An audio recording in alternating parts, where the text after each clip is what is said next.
Yeah.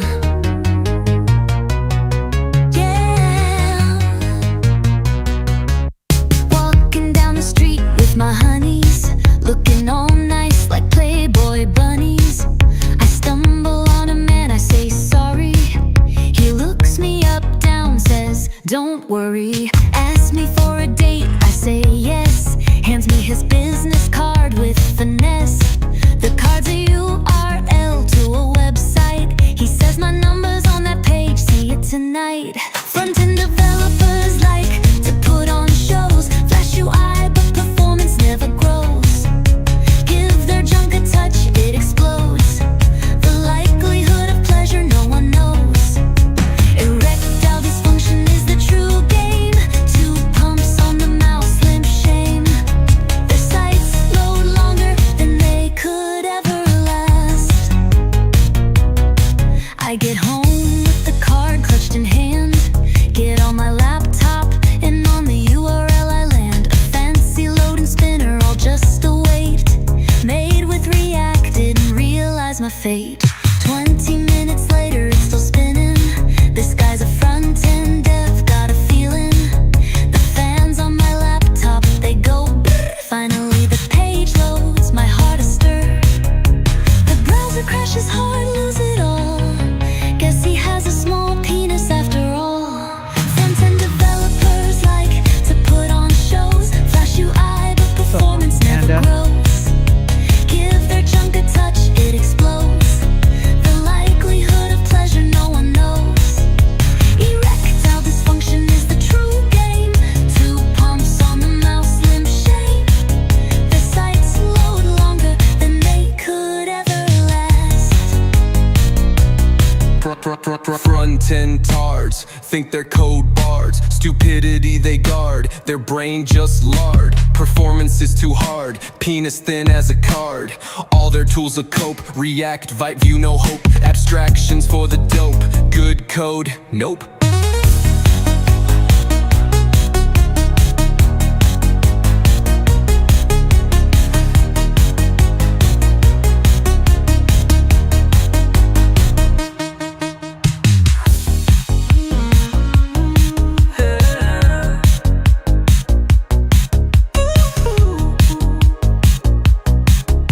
Okay.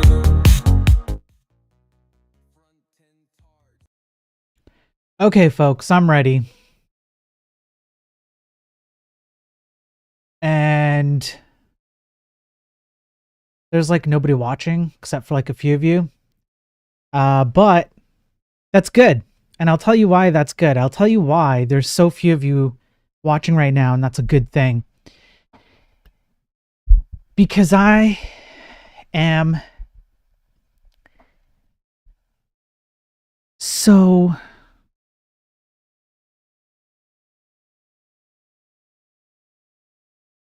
upset.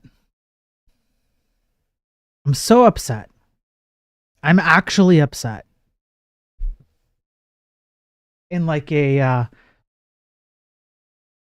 in like a righteous indignation kind of way.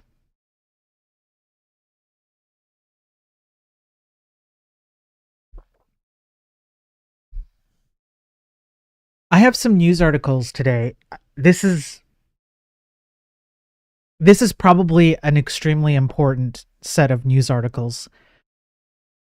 One is, the first one I'm going to cover is just to spread some awareness to anybody who watches this, but the next 2 articles after that are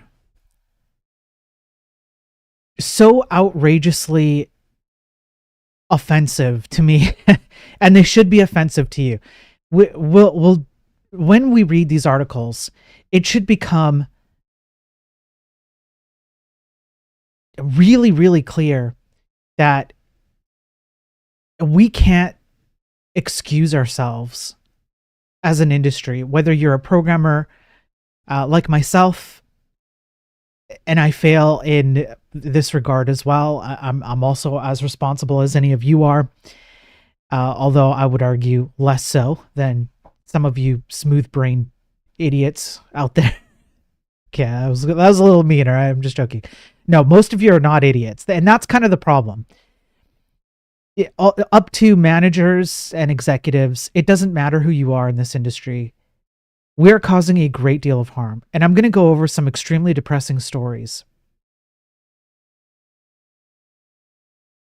that demonstrate exactly how we ruin lives. And I want you to consider the possibility that the stories might involve someone that you care about. So just replace the people whom we're going to read, of whom we're going to read, with someone you care about. And then I want you to remember that the next time that you do not put in the effort that's required for you to understand why you're using something, how you're using something, when are you using it, what are the consequences of using something, whether it's an abstraction or a language or whatever it is. I want you to be really, really aware. Because it's like, I don't just hyperbolize these titles. There are real world consequences to all the AI and all the code that we ship. And when we focus on it's good enough, just ship it. AI is incredible, just use it. You're going to be left behind if you don't. All of these types of thinking, I know I call them cults a lot, but that's kind of like tongue in cheek, although there is some truth to it, honestly. But in reality, I feel like the tech industry as a whole, not anyone in specific who's watching, but the tech industry as a whole is like that kid that you know can do better in school. Like, you can see that they have the capability to do really well in school. They have brain, a smart brain and intelligence, and they're not applying themselves. They goof off. They barely put in any work, sometimes if at all. And if they just did like 10 or 20% more, their school life would be like, their grades would go through the roof, and they would remember a lot more, and they would do better in tests, and so on and so forth, right? That's exactly how I feel right now. So many of you out there who might not see this video for a long time. Most of my viewers who are watching right now are like regular viewers who know all this stuff. But for those of you who I'm trying to reach, and it's been really difficult to reach you, I don't think you're stupid. Most of you are not stupid. You're not morons. You can do better. So let's get into the news articles, and I will talk about exactly why I feel like there's a huge failure in the tech industry. This is less to do with the financials or the general decline of tech, and more to do with the harm that we cause, because we do cause actual harm. Okay. Let me switch over. I hate this. Like, guys, this isn't fun for me. It honestly is not fun for me. This is extremely depressing to have to like hunt for these articles and pre-read them, and like, you know, get up in the morning and read these articles for you guys so that you can have the information. So maybe you can do something in your own little world, because all it takes is a few people to, you know, do something. And it's so depressing to read, and then I have to go and like do some work, and then I have to figure out what my stream's going to be about and what things I'm going to say. Then I have to get on camera, and I have to like, yeah, so freaking depressing. Okay, here we go. So we'll start off with this one, okay? This is just to spread some awareness. If you're in Seattle, the Port of Seattle notifies 90,000 people about a data breach. Now, this data breach happened in 2024, okay? So in August 2024, the Port of Seattle, a government agency responsible for overseeing Seattle Seaport and Airport, notified 90,000 people about a data breach. Now, this data breach happened in 2024, okay? So in August 2024, the Port of Seattle, a government agency responsible for overseeing Seattle Seaport and Airport, announced that it had been struck by a ransomware attack. This caused outages with several services and IT systems, including check-in kiosks, ticketing, passenger display boards, the FlyC app, Wi-Fi, reserved parking, and delayed flights. That is a huge... This right here, the amount of stuff that was attacked and exposed, that's holy crap, that's a lot. That's a lot of data to get exposed and potentially utilized. A few weeks after the incident, the Port of Seattle shared more details. For starters, the port implemented measures to block further unauthorized activity, including disconnecting some of its systems from the internet. So I just want you to imagine check-in kiosks, IT systems that manage these things, ticketing, passenger display boards, the FlyC app, Wi-Fi, reserved parking, delayed flights. I just want you to picture what someone with unethical standards could do with all that data.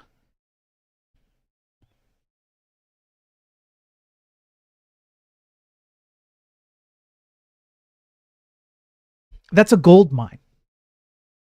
In addition, the agency revealed that ransomware Operation Riceta was responsible for the attack. However, the Port of Seattle denied paying any ransom demands. So this happened in mid to late August, and they had to take their time to determine what kind of data was retrieved. And they showed that potentially the personal information of mostly current and former port and other airport employees and contractors, including first and last names, dates of birth, the last 4 digits of the victim's social security number, driver's license or other government ID card numbers, and medical informations were taken. Out of the 90,000 people that were notified, 71,000 of them live in Washington state. So it did not affect the safety travel, but you have to imagine that if someone has this kind of information on employees of critical infrastructure, what could they do with that?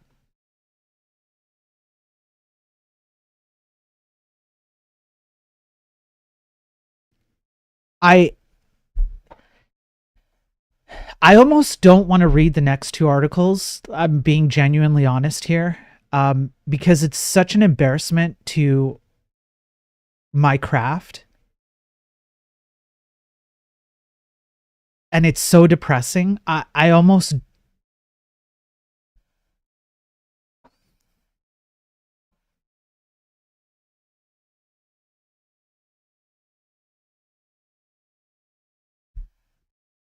But if I don't, nobody else will tell you these things. Honestly, there are no other streamers that do what I do.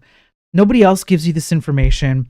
Nobody else tries to encourage you to look at the consequences of your actions, even if they're just, within your company or within your own ability to do your own craft. Nobody will tell you these things. They will all encourage you to, maybe not all of them, I shouldn't say all, but a majority, I would actually say a majority will tell you to just give in and go along with things.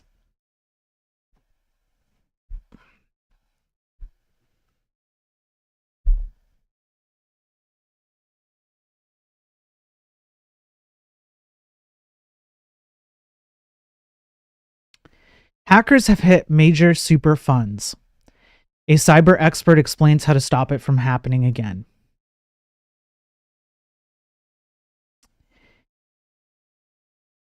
Let me zoom in.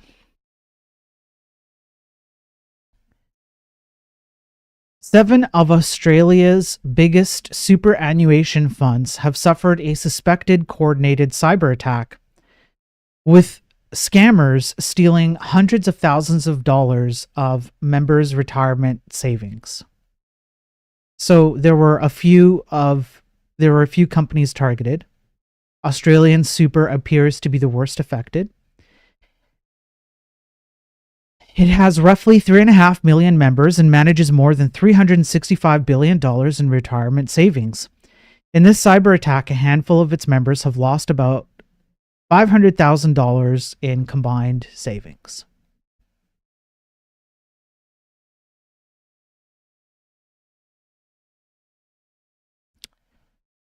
I just want to paint a picture for you.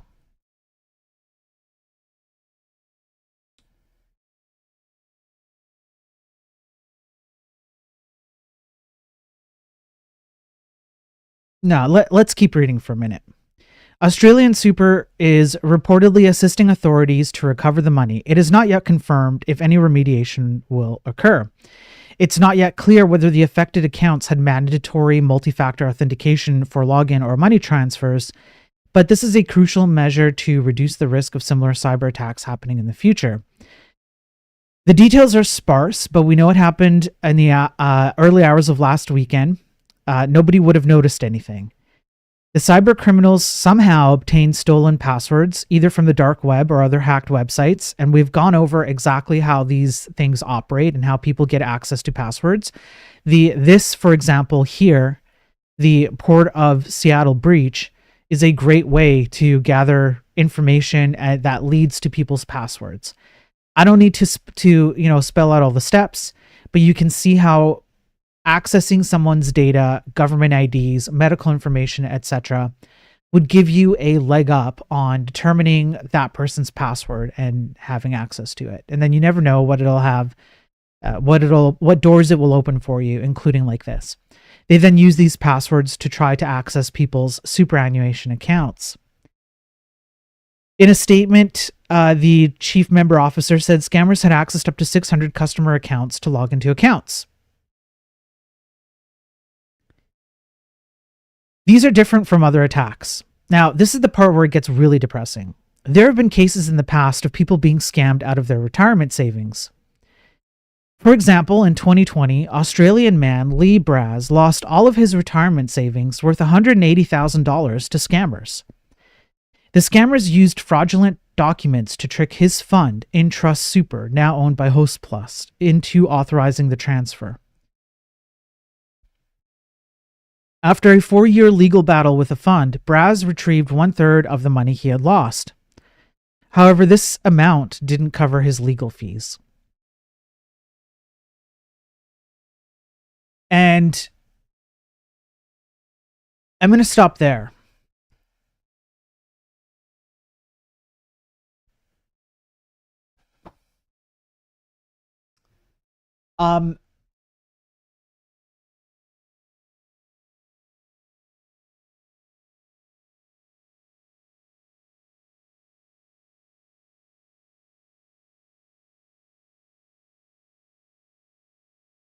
Okay, I want you to picture this, okay?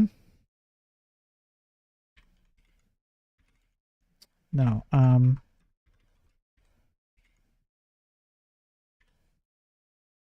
okay. We went over this on a previous Daily Tech News stream.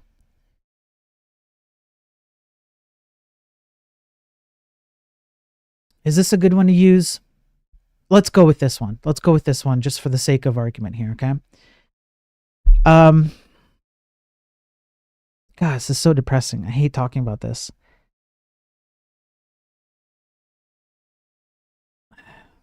You're a programmer, okay? And or you're a manager or you're an executive.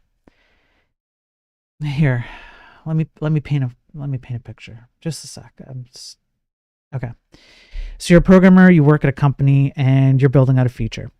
The manager and your manager comes up to you and says, "Hey, so and so, we need X features done by the end of the week," and this comes directly from the CEO, and you go, "Okay, cool. This is easy. I'll just do it in React. Let's say React because that's what I'm using. It could be anything. Honestly, it could be anything." But you say React, and then you npm install a bunch of libraries because the features require some new libraries. You npm install them, you plumb them together. The features work. Generally speaking, they work. Let's just forget about like whether they perform fast. Let's just assume they perform fast, like they're like fast and they work and they accomplish the goal, right? And then you deploy them to prod, and you've got two problems. One is that nobody checked your deployment process to see if you had secret keys that you probably shouldn't be including in your code. And two, the NPM libraries that you installed, two of them are deprecated. And I have an actual scientific study that I'm going to go over when I get the chance to do a proper stream that proves this happens way more than we'd care to believe or we would like to believe. This happens a lot. People use deprecated libraries a lot. So you deploy it, okay? And then you have something like this. So those keys are then used. We went over this on a previous Tech News stream. And the keys are used to access GitHub workflows, which then give you access to servers that you shouldn't have access to, which then give you the ability to, say, install malware or ransomware on other systems, access data that you shouldn't have access to. Maybe you sell that on the dark web because that's your jam. You make money off of it. Then somebody picks it up off the dark web, and then they piece together from your information a fake document that they send to a company. And the company believes that the document is true because who else would have access to the information that you have? Unless you're the person with the authority to have access to that information. And now I want you to picture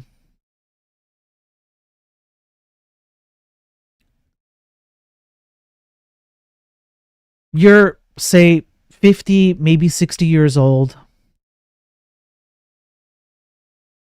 You're a machine welder or something. Or you work in some other underhyped, usually overlooked field that's really difficult work that most people take for granted. And you hustled. And maybe you have a kid and a wife, or something like that. And you've saved up $180,000. And maybe that money is going to go towards a home, or to make sure that you and your family can get by, or to make sure that your kid can go to a decent school after high school. And you've spent, if you're 50 or 60, you've probably spent 20 to 30 years minimum saving that kind of money.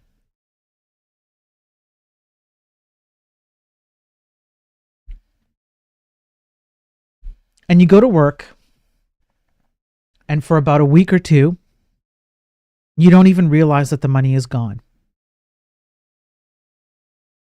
And one day you watch your kid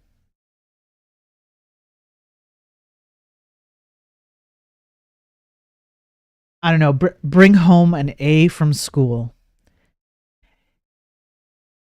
And he's like happy, like so proud. Like, look, I brought home an A in math class. And you're like, damn, that's my kid, right? And it gets you thinking, and you're like, oh man, I can't wait to see what my kid does when they grow up, or when they get out of, like, they're just at the end of high school or something like this. Let me go have a look to see how my savings are doing. And it's just gone.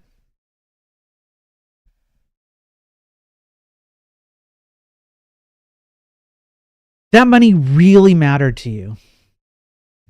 So what do? You go and you sue the fund that lost your money. You spend 4 years.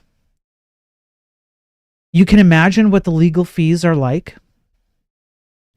And at the end, you get 1/3 of the money.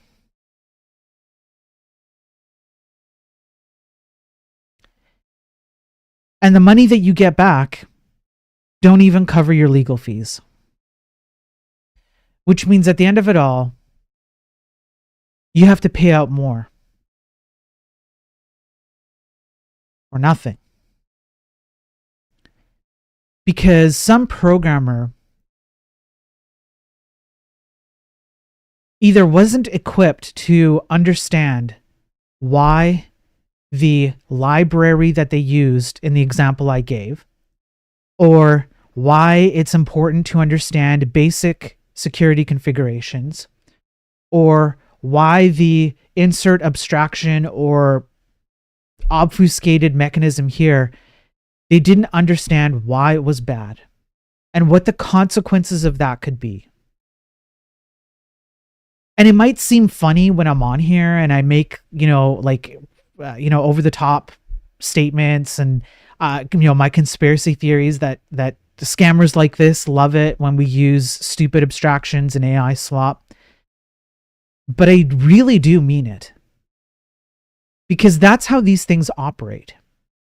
There is literally, well, maybe not in every case, so I got to be careful what I say, but there is at least a non-zero, maybe even over 50% of dark web data that wouldn't exist if it hadn't been for some programmer and some manager and some executive not really caring about the things that matter. And the sad part is that you can have your cake and eat it too. Because the common complaint about having to deal with, like, having to slow your flow of progress to deal with issues like making sure things aren't leaked, making sure you're not using deprecated libraries or, I don't know, insecure libraries or things like this. The argument is nothing would ever get accomplished, nobody would ever make money. No, that's not true. In fact, the opposite is true. There is more money to be made in this industry by being very careful and very deliberate about how you approach problems and how you execute on them. Performance sells. Reliability sells. Security sells. All of these things make you good money. Some cases it might take longer, but you will generally make more money. So that means that if you're an executive, your company will make more money. If you're a manager, you will check off a lot more positive things over the long run. And if you're a programmer, you will understand your craft better and you will feel way better about the stuff you're producing. Your imposter syndrome will go way down. You'll be able to jump from problem to problem a lot better because you'll have better ability to value judge what you're doing instead of just depending on an abstraction or an obfuscation that hides it from you. It starts there. When you don't have that mindset, it leads to someone who could be your father, your mother, your grandparent, your sibling, your kid, your spouse, your best friend, someone you care about, a neighbor that you really respect. It could be anybody that you have any amount of positive feelings towards who could be affected by this as a downwind consequence.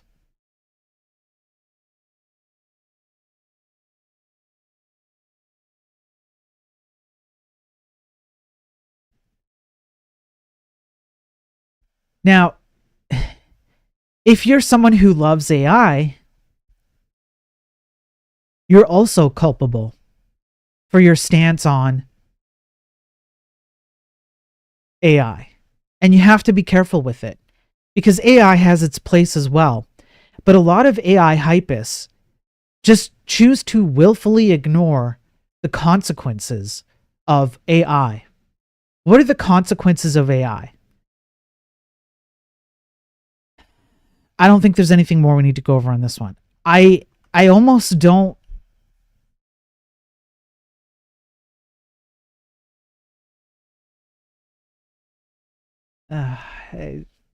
Okay, let's just keep going. We'll just power through. I really don't want to. This isn't for the faint of heart, okay? So, just like a warning. AI-powered deepfakes fuel extortion wave in Vietnam.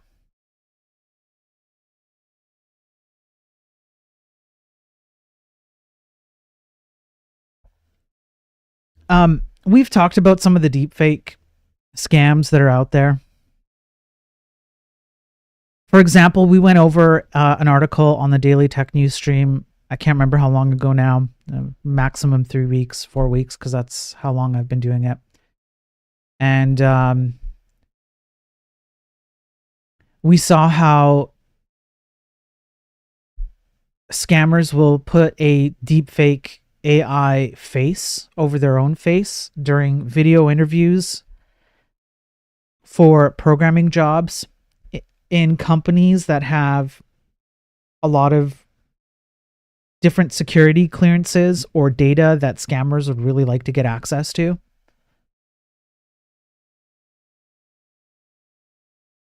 This is a whole other level.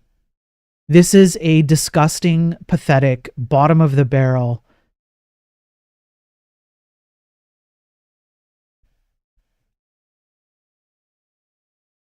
Like, I might genuinely hate you if you're a cult member AI hypus. Because there is real harm. Leveraging AI deepfakes, cyber criminals in Vietnam are crafting fake videos to extort victims for hefty ransoms. Cyber criminals in Vietnam are using AI to create realistic deepfake videos for extortion, marking a shift from traditional fraud tactics like phone scams, phishing emails, and romantic trickery. Scammers harvest personal data taken from social media platforms and leaks, and the unfortunate victims then have their faces imposed on explicit videos. Victims are coerced into paying hefty amounts to prevent such videos from being released publicly or to family, friends, and employers. The criminals don't always leave it there. Often, a chain of subsequent payments is asked for, resulting in the sufferer being caught in a blackmail loop. So, notable instances include a high school girl in March 2024 who received a threat to publish an X-rated video featuring her face. The scammers demanded a $2,000 ransom from the girl, who had to borrow money from friends and family. Luckily, the offenders were caught by police. However, in a lot of cases, victims are quite reluctant to report such crimes out of fear of ruining their reputations. They fear that by getting the police involved, the humiliation could escalate when their standing in society is ultimately compromised, as losing face in Vietnamese culture is considered to be a rock-bottom situation.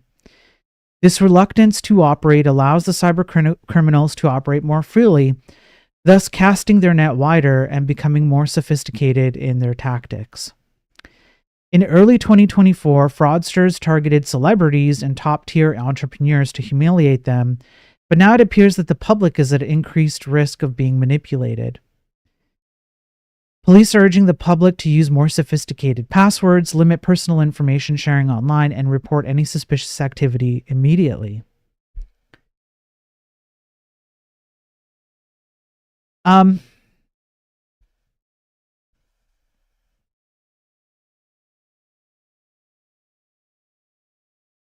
just want you to picture for a second that that's your daughter.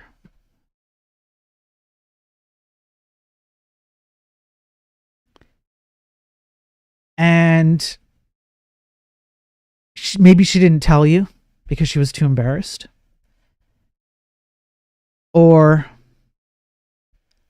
maybe you didn't actually know how to deal with it because you're not in the tech industry, so you're not in the know about how these things operate. And what kind of damage could be done. So you have like a preset series of notions, right?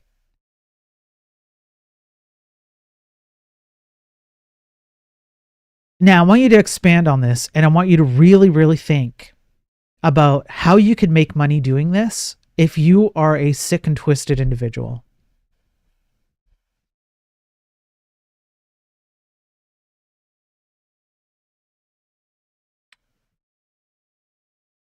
Imagine that there's somebody out there who doesn't know how to operate in this space. They're not in the know like you and I are, are hopefully in the know enough to not be caught by these kinds of things, but they're not.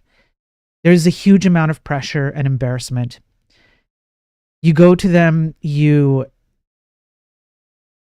have taken over their lives. Essentially, maybe you've taken their life savings, whatever it might be. Maybe you have a series of videos that they could be faked out by AI. Maybe they're real videos that you got access to through a security, bypass or something like this. Essentially, you have a means of coercing them to do almost anything you want. And all it takes is one person who doesn't know how to deal with that. And then you ask them to do something like digitally record inappropriate acts. And now imagine that they're not even an adult.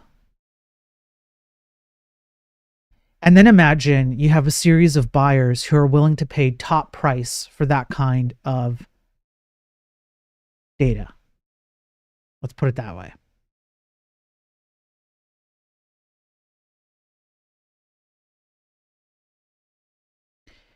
People's lives are being ruined.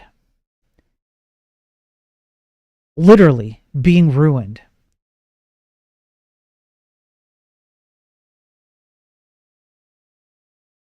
Very few of us seem to actually care. We live in these microcosms, or our own world, is another way to put it. And we essentially just think about how our work, how what we do in our company, how our management decisions, or how our executive decisions, or how our programming decisions affect us, our family, and our colleagues. That's a pretty small circle. Very few of us think about the fact that the things we create, they might seem small when you just have that particular view. And fortunately, most of the time, they probably are that small. Unfortunately, some of the time, the stuff you and I work on has a far broader impact. And you never know who's going to be affected by that impact. Like a high school girl in Vietnam. You never know when the person who is affected by the choices you made in this industry is someone you love and care about. When their entire financial infrastructure is wiped in a day. When their entire social infrastructure is wiped in a day. When their decency and dignity is sold in a day.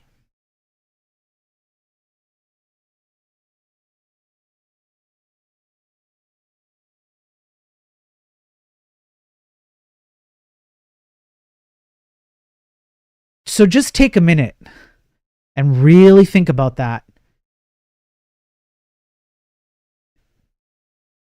This isn't to paralyze you with fear or to cause some kind of like, you shouldn't get anything done because you have to question everything you're doing.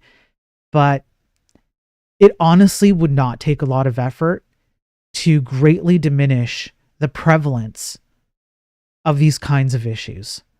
Just a little bit more effort by programmers to understand fundamentals and be able to ask and answer some questions like, why am I doing things this way? Who told me? Why is this abstraction the right fit, or why isn't it the right fit? Programming languages, whatever it is, just more fundamentals. Just have a little bit more concern for the craft. Not like a lot, 10 or 20% more than you have now would go a long way. Managers, when you're intermediating between developers and executives, ask the same questions. Do we really need these features? What kind of timelines are we constraining our developers under, which means that they're going to have to make certain decisions that are out of their hands? Executives, if you are worried about money, shareholders, VC funding, exits, etc. Your customers care about this stuff, and they're willing to pay more if you can take a little bit of time up front and just like 10 or 20% more effort on giving your company a bit of breathing room to write more reliable, more secure, more performant code. It honestly, it's within reach, and it's so easy. If you're an AI hypist, okay, yeah, AI has its uses. Just be careful about how much you hype it up. At least point people to some of the negatives. At least give people positive scenarios of AI and negative scenarios of AI. Don't do the doom preaching and the black pilling, use AI, otherwise you're going to get left behind. All in on AI, full funding on AI, pedal to the metal on AI. Just don't think about anything else. 90% of code, 90% of developers will be replaced by AI. All that kind of stuff is extremely irresponsible. I do not want to keep reading articles like this. It is very depressing. But you all need to be aware, as many of you as I can reach out to, that these do have serious consequences in real people's lives, people that you may never meet, or the most unfortunate case, or most unfortunate, depending on your viewpoint on this, people you care about. No matter who you are or where you are in the food chain of the tech industry. I have read some really